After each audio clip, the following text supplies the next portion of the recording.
Bueno, ya estamos de regreso. Gracias por seguir con nosotros aquí en la señal de Canal 6.4 desde Ciudad Juárez. Le decía al inicio de este programa que, bueno, estará el licenciado Eleodoro Juárez con nosotros. Ya está con nosotros aquí en el estudio, como todos los martes. Y bueno, pues le agradezco mucho al licenciado Juárez que esté aquí en esta señal. ¿Cómo está, licenciado? Hugo, muy bien, gracias a Dios. Pues hoy tenemos dos temas muy interesantes. El primero es el tercer informe de gobierno del presidente Andrés Manuel López Obrador. Y el otro tema que vamos a tratar pues es acerca del trabajo que realizan los delegados federales, los representantes de Andrés Manuel López Obrador en el estado de Chihuahua como delegados federales. Estos son los dos temas que vamos a hablar el día de hoy y pues arrancamos, ¿no?, con el informe del presidente Andrés Manuel López Obrador, que para muchos pues sería el primero, pero él en su mampara, cuando se presentó ahí en Palacio Federal, pues decía en la mampara que estaba junto a él, detrás de él, que era el tercero, y además no llevaba la banda presidencial, un informe totalmente distinto, pero además también con poca concurrencia. No hubo las grandes filas, las grandes multitudes de invitados, y parece ser, licenciado Juárez, que el día del grito de la independencia, el día 15 de septiembre, pues únicamente va a haber aguas frescas y garnachas. También se rompe con esa tradición, con ese gasto tan cuantioso y necesario que se hacía en otros informes. Así que pues es un gobierno federal austero que está cumpliendo con muchas de sus expectativas, promesas. Y bueno, pues yo esto lo veo bien. No sé usted qué opina. Sí, tiene cosas buenas. Habla del tercer informe. Sí. La verdad es que la Constitución nos habla de uno. Nada más, y era antes, el día del presidente, ¿se acuerda las caminatas que hacían o venían en un vehículo descubierto, sí, aventándole florecitas? Hoy mejor ya no lo hacen así, les pueden aventar otras cosas. Como una adoración a los encumbrados. Sí, Día del Presidente se le llamaba. Día del Presidente. Y ahí se hablaba de la danza de las cifras, de los millones. Hoy eso se ha vuelto, ¿no? Las cifras, los millones. El primer informe, ¿qué fue? De los 100 días. Primero, de los 100 días de gobierno. Sí. Luego el segundo, porque el día 1 de julio que... Celebrando el triunfo electoral. Celebrando el triunfo. ¿Y por qué no recuerdo? Este tercer informe... Porque ya lleva 8 meses. Porque ya lleva 10 meses de gobierno. ¿Cuándo es su cumpleaños para el siguiente? Pues no sé, pero va el tercer informe. Ahí la lleva, sí. Bueno, está bien. No está de más que informe.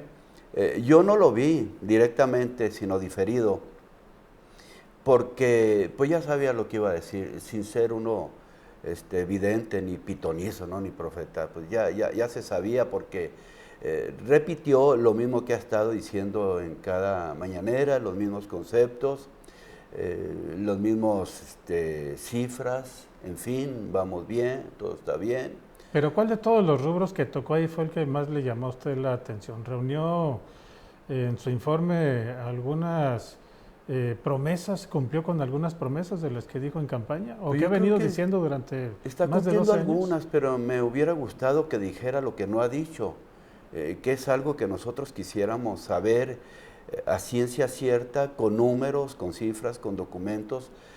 Por ejemplo, ¿cuánto finalmente, porque está en duda, se pagó o se echó a la basura al nulificar, al suspender la construcción del aeropuerto? Del Naim. O sea, o cuánto falta de pagar de bonos a aquellos que los adquirieron. O sea, en realidad, ¿cuánto nos está costando eso? No digo que esté bien o esté mal finalmente suspender la construcción de ese aeropuerto, pero ¿cuánto nos cuesta y cuánto nos hubiera costado haberlos terminado, y cuál era el inconveniente de terminarlo? Sería una cosa que sí me hubiera gustado escuchar de él. Lo demás, todos los días lo escuchamos, nos satura con esa información, además los spots, etcétera.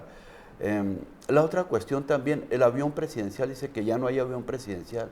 Sí hay, sí existe. ¿Cuánto nos está costando tenerlo en California, en los hangares? Su mantenimiento. Un avión que se hace para volar, estar estacionado ahí ya por 8 meses o más. ¿Cuánto nos está costando? ¿Por qué no se ha vendido? ¿Cuál es el estatus legal de ese avión? O sea, nos dice, ya no hay avión presidencial como un gran logro. Sí lo hay, sigue perteneciendo al gobierno mexicano, al Estado mexicano, pero no sabemos en qué calidad, o si solamente sea un arrendamiento como lo tienen, cuánto nos cuesta venderlos. Son datos que quisiéramos nosotros entender. El huachicoleo, realmente la situación actual dejó de estar de moda, ya no tenemos huachicoleo. ¿En qué medida se ha resuelto este problema?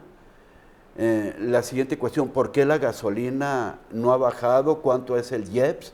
Si realmente tiene un impuesto a la gasolina, y si tiene ese impuesto, ¿de cuánto es? ¿Y por qué continuamos pagando un impuesto para la gasolina? Lo que Andrés Manuel López Obrador ha dicho de la gasolina es que a él le gusta la gasolina. No que no haya bajado, sino que no se ha incrementado, que ha mantenido precisamente los precios de la gasolina en un nivel, ya no ha aumentado, eso es lo que ha dicho. Sí, no ha aumentado, o sea, yo estoy incluso conforme con eso, ya con que no haya aumentado, ya es un beneficio para nosotros los mexicanos. Y que ese beneficio se va a notar una vez que ya se hayan construido las refinerías que están proyectadas, que hasta entonces sí va a bajar el precio de la gasolina. Ya cuando él no esté ahí. Pues ojalá y se construyan pues esas refinerías, han sido muy polémicas. ¿Por qué no se han construido? Hay amparos y cosas por el estilo. ¿Qué estudios hay sobre esas refinerías? En realidad, ¿cuánto nos va a costar? ¿En cuánto tiempo van a estar construidas? Yo creo que lo que necesitamos mucho de nuestro presidente no es tanta oratoria, sino necesitamos que se nos hable con la verdad y de datos, de conceptos que realmente nosotros queremos tener un poquito más claros. El de la refinería es otro, el de huachicoleo, realmente ya se combatió el huachicoleo. Otra cosa que me hubiera gustado que hubiera dicho, no que en cuanto a la delincuencia no hemos tenido avances, sino qué propuesta, qué proyecto hay. Entrando, él dijo, las mesas de seguridad nos van a permitir, para la paz y seguridad, que se reúnen todos los días a tomar café con pan. Eso nos va a permitir ir abatiendo los índices delictivos. No ha sucedido nada de eso. Los homicidios en estos 8 meses han sido históricos a la alza. Los delitos también han sido históricos. La Guardia Nacional, pues ya esté en la calle o no esté en la calle, ¿cómo vamos en realidad con la Guardia Nacional? O sea, son conceptos que nos hubiera gustado haber escuchado con un poquito mayor de claridad. Con más información, con más información, sí, con porque más él dice números. que la delincuencia, o bueno, los índices de criminalidad en el país sí han bajado, y reconoce además que no como se desearía, pero que sí han bajado, y también habla pues de los precios en las gasolinas, como ya lo dijimos ahorita, que se han mantenido. O sea, habla de educación también, dice que ha construido 100 universidades en el país, que con esto también se ha cumplido otra promesa de educación para los que no pueden económicamente. Entonces, 100 universidades. 100 universidades, dijo. Bendito sea Dios. Bueno, ya las tiene construidas, pero en la imaginación ahora necesita bajarlas a la realidad. No sé dónde están y a qué se le llame realmente universidad. No sé si a tener 3 cuartitos por ahí con 3 maestros. La verdad no lo sé, no las vemos. O quizás estén tan escondidas que no nos hayamos dado cuenta de que ya se construyeron. Pero es muy notoria la construcción de una universidad, como es muy notoria la construcción de un hospital, es muy notorio. No sé, entonces es que a veces nos da cierta información que no está comprobada. Entonces no fue un informe con datos verdaderos, datos comprobables, datos tangibles, sino fue un informe de buenas intenciones. ¿Eso es lo que usted quiere comentar? Posiblemente sí, ¿verdad? O sea, más bien es un informe a futuro, a lo que vamos a hacer, porque la palabra vamos es una palabra muy socorrida para los que recién llegan al poder. Vamos a, pero ya de repente pasa el tiempo y no fueron. O sea, sí es como un informe de esperanza, de algo que él desea y nosotros anhelamos también, por supuesto. Ha habido avances, hay que reconocerlo, sí ha habido ahorros, pero más que ahorros creo yo que han sido subejercicios. porque una administración pública no puede tener ahorros. Todo lo que la ley de ingresos le da por un año es para aplicarse en las múltiples necesidades. Para invertirse. ¿Exacto? Sí, por un lado. Lo que pasa, no hay ahorro, hay su ejercicio. En cuanto a austeridad, sí la hay. Nada más que en detrimento de muchísimos servicios y de equipamiento y de infraestructura. Sí ha habido austeridad en ese sentido. Sí considero que es un gobierno de calle, mucho más honesto que los que nos han antecedido, al menos los últimos. El último fue fatal en ese sentido, hubo una corrupción asquerosa. Yo creo que ahí se nota una diferencia abismal entre los gobiernos anteriores en cuanto a honestidad de nuestro presidente y de muchísimos de sus funcionarios. Eso sí, tendremos nosotros que reconocerlos, pero esa honestidad, esa no corrupción, debe luego de materializarse en beneficio del pueblo, porque el ser simplemente honesto pero no eficaz no nos ayuda definitivamente mucho. En materia de salud, que es un rubro muy importante, ahorita lo estamos tocando por los ahorros que usted comenta que se están ejerciendo en este nuevo gobierno. En materia de salud, yo creo que sí se están logrando algunos avances interesantes. Es cierto que ha habido ausencia o escasez de medicamentos, es cierto que los hospitales en el país pues, han tenido grandes conflictos para poder suministrar los tratamientos que requieren los derechohabientes en cada uno de los hospitales que administra el gobierno federal, pero esto está sucediendo en todo el país, porque yo creo que aquí en Chihuahua, cuando menos en el Instituto Mexicano del Seguro Social, creo que se están haciendo cosas muy interesantes. El nuevo delegado, Norberto Miguel Ramírez, que es originario de Oaxaca, que es la tierra de don Benito Juárez. De don Benito Juárez, del expresidente de México. San Pablo de Guelatao. San Pablo de Guelatao. Creo que se están haciendo cosas muy interesantes con el nuevo delegado, Norberto Miguel Ramírez. En ese sentido, en materia de salud, ¿qué recoge usted del gobierno de la República, del tercer informe? Primeramente, yo creo que en materia de salud, por lo que hace a suministro de medicamentos, había una corrupción galopante, muy fea, ¿verdad? Ahora la corrupción se da en las adquisiciones, en lo que son las obras. En otros años los gobiernos tomaban de la caja, hoy son negocios que se hacen a través de las compras, a través de las obras, a través de los equipamientos, ciertamente. Y entonces, naturalmente, si querían poner orden en ese renglón, tenía que haber un frenón en cuanto a suministro de medicamentos mientras se acomodan. Sí. Claro que eso trajo al pueblo mexicano, pues problemas. Porque algo que sí es muy cierto. En algo que es vital, como es la salud. Sí, claro, porque algo que sí es muy cierto que comentaba el presidente de México es lo siguiente, y lo ha dicho ya en repetidas ocasiones, es que no es que no haya dinero para comprarlos. Lo que pasa es que se detectó y se está corrigiendo, así lo dijo el presidente, se detectó que de las compras de los paquetes de medicamentos para suministro de todos los hospitales del país, se hacía negocio.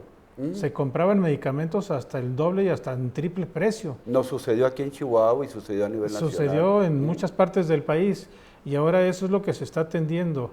Yo creo que un año, bueno, es que no lleva un año, lleva 10 meses o menos, tal vez menos, 9 meses de gobierno de esta administración de la Cuarta Transformación.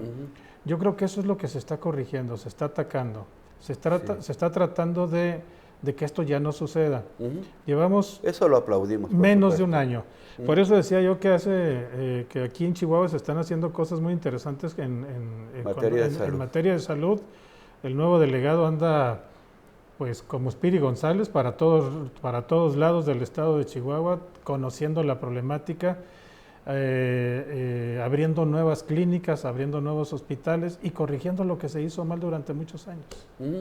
Bueno, el problema del gobierno federal es que en materia de salud, la curva de aprendizaje ha sido un poquito lenta. El segundo, creo que se dio de baja gente que técnicamente estaba muy preparada. Todo en aras de tener una administración honesta en materia de salud. Sabemos que los problemas sobre medicamentos para el cáncer, para enfermedades terminales, eso no se ha resuelto.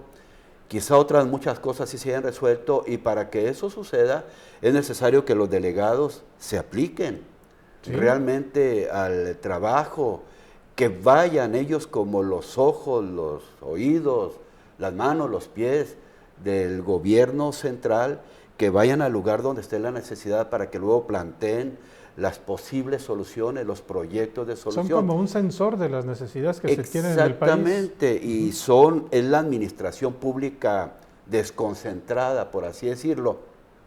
No tiene que andar el presidente de la República en cada uno de los hospitales, los delegados, ese es su trabajo, y entiendo que aquí en Chihuahua el delegado que viene es una persona muy preparada, tiene maestrías, Sí. tiene doctorados, y parece ser que trabaja muy diligentemente, no desde el escritorio, sino que va a todas las regiones del estado, incluyendo la sierra. Eso es lo que entendemos, y que está trabajando arduamente a favor de la salud. Vamos a ver los resultados que él pueda tener, si el suministro de medicamentos realmente se abate esa escasez, si realmente los hospitales del Seguro Social están funcionando con la eficacia que todos esperamos. Por lo pronto, pues ya tenemos una ventaja, hay delegado. Hay delegado. Está trabajando, así lo entendemos. Viene de Oaxaca, parece que admira a don Benito Juárez, a Benito Pablo Juárez, García. me apellido Juárez. Benito Pablo Juárez García, efectivamente. Fíjese, y hablando de este hombre, Benito Pablo, siempre habrá mucho que decir del presidente Juárez. Él no dejó obra, no dejó camino, no dejó nada de eso. Era un estadista, pero dejó leyes de reforma que él consolidó, buenas de fondo, lo que hace un estadista. Pero me parece que el legado más fuerte de él no fue ni siquiera esto. Fue el decirle a las comunidades indígenas, sobre todo de Oaxaca, y muchos han seguido su ejemplo: somos indígenas, somos de una etnia, véanme, aunque él no lo presumió así, él nunca andaba diciendo, es que soy un indígena, chaparrito, morenito, nunca se le vio una expresión lastimera hacia su persona, al contrario. Benito Juárez quedó huérfano, me parece que a los 3 años, de padre y de madre. Él no sabía hablar español. Él a los 12 años se fue de Oaxaca, de su tierra, de Guelatao, caminando hasta la capital del estado. Creo que ni se llamaba Oaxaca en ese tiempo, la verdad no sé. Llegó a la casa donde trabajaba una hermana de él, a la casa de Margarita Maza de Juárez. Margarita Maza de Juárez. Que para ese momento todavía ella no nacía, porque él tenía 12 años, y cuando se casó con ella él tenía 37 años, y ella tenía 17, le llevaba 20.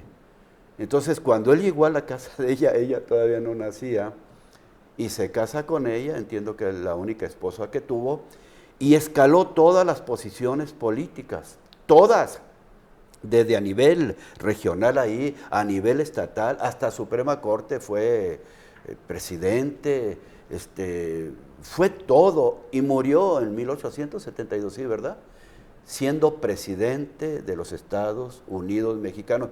Me parece que ese legado es el que dejó, y creo que este delegado del Seguro Social, Norberto Miguel se llama, sí, parece Ramírez, que él admira a Benito Juárez, sí, y quizá pues tenga también pues esa sangre indígena, pero el legado más fuerte de Benito Juárez para su estado, para su tierra, es decirle, es que sí se puede, es que aquí no importa ni la raza, ni el color, absolutamente nada de eso.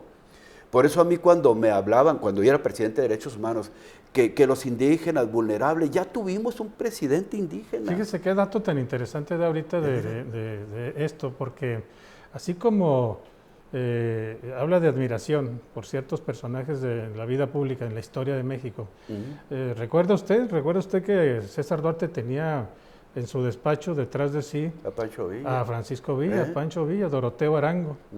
Hoy el actual gobernador tiene en su despacho a Abraham González, tengo entendido, que estaba en su...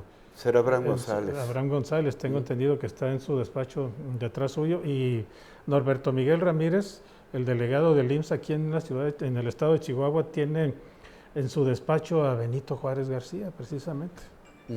Pues bien, o sea, hoy... De esos 3 hombres de la historia que forjaron historia, ¿quién tiene más méritos desde su punto de vista? ¿De quién? De Pancho Villa, Abraham González y Benito Juárez. Juárez. Para mí Benito Juárez fue un estadista, se levantó desde el fondo del abismo, por así decirlo, desde ahí se levantó, no le interesó su origen, no le interesó su posición social, económica, simplemente fue escalando. Benito Juárez tiene muchísimos méritos, insisto, no fue un gran administrador, a veces se la pasaba huyendo, etcétera, pero fue un gran patriota, fue un estadista, fue un reformador, pero sobre todo deja ese ejemplo para muchos, y hoy en día nos hacen falta modelos que seguir, sobre todo a los jóvenes. Hoy los modelos de los jóvenes, de los niños, parece que son a veces los narquillos, Sí, los qué artistas, lástima. los rockeros, Sí, qué hasta, lástima, sí. ¿verdad? Sí. Yo, por ejemplo, ¿por qué soy abogado, licenciado en Derecho? Porque yo desde niño admiraba mucho a Adolfo López Mateos. Lo admiraba simplemente porque vi un retrato de él. Yo preguntaba quién era, iba a comprar petróleo ahí de Chavito y me decía el que expendía el petróleo ahí en mi pueblo, no había energía eléctrica, teníamos que usar las cachumbas, las lámparas esas de petróleo, Sí. y me decía ese licenciado Adolfo López Mateos, presidente de los Estados Unidos mexicanos, y luego él me preguntaba que si quién era, y pues yo le decía como niño, y lo admiraba, y era mi modelo, y soy abogado, pero el primero que me inspiró, no sé si era licenciado en Derecho, Adolfo López Mateos era licenciado, pero no sé si era exactamente en Derecho. Y este delegado, si tiene como su modelo a Benito Juárez, pues bien, entonces creo que hay delegado. hay delegado, ojalá, y lo veamos en los resultados del Seguro Social, porque créame, cuando desaparecen delegados, les digo, es que son indispensables, son vitales los delegados. Claro, es el monitor, los es la ojos, administración es el por sensor del desconcentración. presidente de México. Exactamente, es el responsable de una unidad técnica, es el que se sensibiliza con los problemas que está viendo, lo lleva, va a México, gestiona, lleva proyectos. Y si este delegado es bueno, creo que la salud de los chihuahuenses va a salir ganando, sobre todo pues de aquellos que son asegurados. El tiempo nos lo dirá, espero que los resultados ya se estén dando. Bueno, licenciado, pues le agradezco mucho sus comentarios. Y un último comentario sobre Adolfo López Mateos. Yo creo que lo único que le falló a Adolfo López Mateos es haberle cedido el poder a Gustavo Díaz Ordaz. Pues sí, así era en aquellos tiempos, don Adolfo López Mateos. Por cierto, en lo carismático que era, fue un presidente muy querido. Fue muy querido, no había otro presidente tan querido hasta ahora que está Andrés Manuel López Obrador. Un presidente que le gustaba andar solo en las calles, que se iba a los taquitos, que se iba con la señora de la tiendita de la esquina, no llevaba guaruras, no llevaba seguridad. Fue un presidente muy carismático, muy enamoradizo, por cierto. Muy enamoradizo. Y muy viajero, le decían Adolfo López Paseos. Y dicen que se despertaba en la mañana y decía, bueno, ¿viaje o vieja? Bueno, así lo hacía, pero muy carismático, muy querido. Y es bueno que los presidentes sean queridos de veras. Y que el presidente Andrés Manuel López Obrador sea querido por grandes sectores de la población. Pues nada más trae un 70% de aceptación. Eso es muy bueno, de los mexicanos. Eso deben de buscar todos los presidentes, los gobernadores. Primero ser queridos por su pueblo, pero es que es necesario que primero el corazón del presidente, del gobernante, vaya al pueblo para que luego el pueblo le pueda retribuir, entregándole también el corazón, hablando políticamente. Claro que sí. Gracias, licenciado Juárez. Nos vemos el día jueves, pasado mañana. Con el favor de Dios. Gracias. Vamos a ir a una pausa y regresamos aquí en Expectativa Noticias.